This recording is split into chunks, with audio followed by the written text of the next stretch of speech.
урматтуу тамадалар, сиздерге бир олуттуу кайрылуум бар эле. Негизи буга чейин мен өзүмүн көзүм барда, менин көзүмчө деле айтып жүргөнүңүздөрдү угуп жүрөм. Мен андай эмес болсом да ошондой деп айтып жүрдүңүздөр. Мен жок жерлерде да айтып жүрүпсүздөр. Эми туура кабыл аласыздар деген көбүнчө мен менен иштешкен тамадаларга тиешелүү. Туура кабыл аласыздар деген ойдомун. Мен негизи андай эмес болчумун, бирок бүгүндөн баштап точно ошондой деп айта берсеңиздер болот. Бүгүндөн баштап Маданияттын мыкты кызматкери болдум. Бүгүндөн баштап ошону чакыра бериңиздер. Буга чейин Маданияттын мыкты кызматкери Гүлназ Чынбек кызы десеңиздер неудобный болот элем да. Андай эмес элем да. Кудай буюрса бүгүндөн баштап болдук. Эми официалдуу түрдө Маданияттын мыкты кызматкерди чакыра бериңиздер.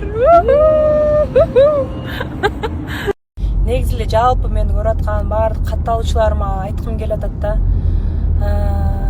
Мындай бул менин досум үчүн эле эмес, негизи Кыргызстандын алдындагы келечеги үчүн ар бир кайсы округ болбосун, кайсы депутаттыкка талапкер болбосун, эми баарына барганга албетте убактыңыздар жок, бирок кимди шайлашты билбей атсаңыздар сөзсүз түрдө зерикпей сиздердин округуңуздарда сиздер жашаган жерден кимдер коюшту ошону изилдеп, анын тарыхын изилдеп, анан сиздерге жаккан бир 3-4 кандидат болуп калышы мүмкүн, 2 болуп калышы мүмкүн, 5-6 болуп калышы мүмкүн.